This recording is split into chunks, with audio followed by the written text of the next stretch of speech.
একটু থামুন। যেখানে আছেন সেখানেই স্থির হয়ে বসুন। প্রতিদিন তো হাজারো ভিডিও দেখেন, স্ক্রোল করেন, মানুষের হাসি মুখ দেখেন, কিন্তু আজ নিজেকে একটা প্রশ্ন করার সাহস দেখান। আপনার এই যে দৌড়াদৌড়ি, এই যে প্রতিদিন সকালে ঘুম থেকে ওঠা, রাত জেগে কাজ করা, আপনার লক্ষ্য কি সত্যিই এটা, নাকি আপনি স্রেফ স্রোতে ভাসছেন? আমরা অধিকাংশ মানুষ অন্যের সফলতা দেখে নিজের লক্ষ্য ঠিক করি। পাশের বাড়ির ছেলেটা বিসিএস ক্যাডার হয়েছে, তাই আমাকেও হতে হবে। অমুক ব্যক্তি ইউটিউবে সাকসেসফুল, তাই আমাকেও ইউটিউবার হতে হবে। কিন্তু আপনার ভেতরের মানুষটা কি চায়?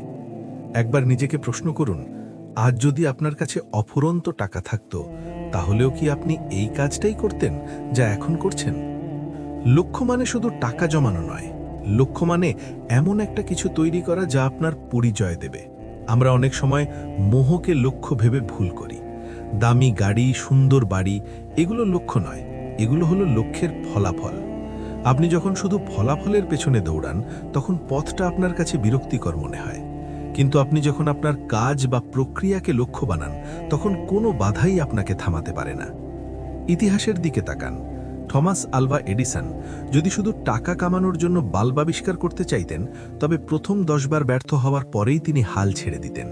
কিন্তু তার লক্ষ্য ছিল পৃথিবীকে আলোকিত করা। তাই 999 বার ব্যর্থ হয়েও তিনি থামেননি। চলুন একটা পরীক্ষা করি। কল্পনা করুন আপনার বয়স এখন 80 বছর।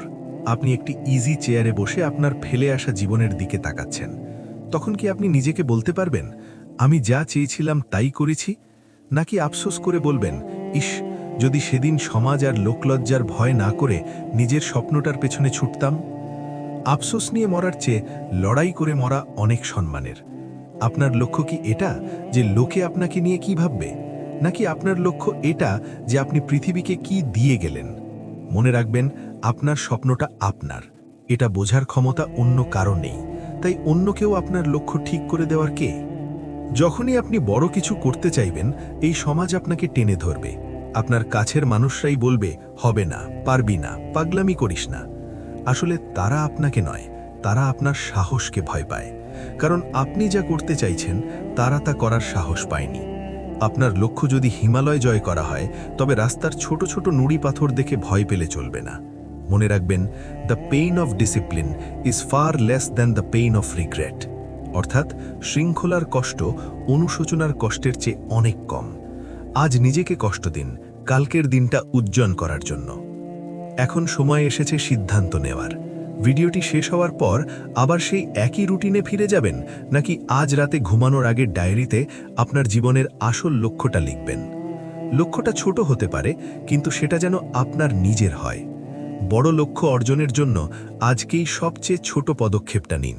আপনি যদি এভারেস্টে উঠতে চান, তবে আপনাকে প্রথম কদমটা আপনার ঘরের দরজার বাইরেই দিতে হবে। নিজেকে প্রশ্ন করা বন্ধ করবেন না, যতক্ষণ না উত্তর পাচ্ছেন, হ্যাঁ, এটাই আমি চেয়েছিলাম। আপনার সময় সীমিত, তাই এটাকে অন্য কারো জীবন যাপন করে নষ্ট করবেন না। নিজের অন্তরের কথা শোনার সাহস রাখুন। আজ আপনার কাছে আমার একটা অনুরোধ, কমেন্ট বক্সে গিয়ে লিখুন, আমি তৈরি। এটি শুধু একটি কমেন্ট নয়, এটি নিজের সাথে নিজের একটি প্রতিশ্রুতি।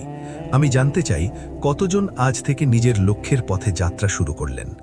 ভালো লাগলে ভিডিওটি শেয়ার করবেন তাদের সাথে যাদের আপনি সফল দেখতে চান। দেখা হবে পরের ভিডিওতে। ততক্ষণ নিজের লক্ষ্যকে প্রশ্ন করতে থাকুন।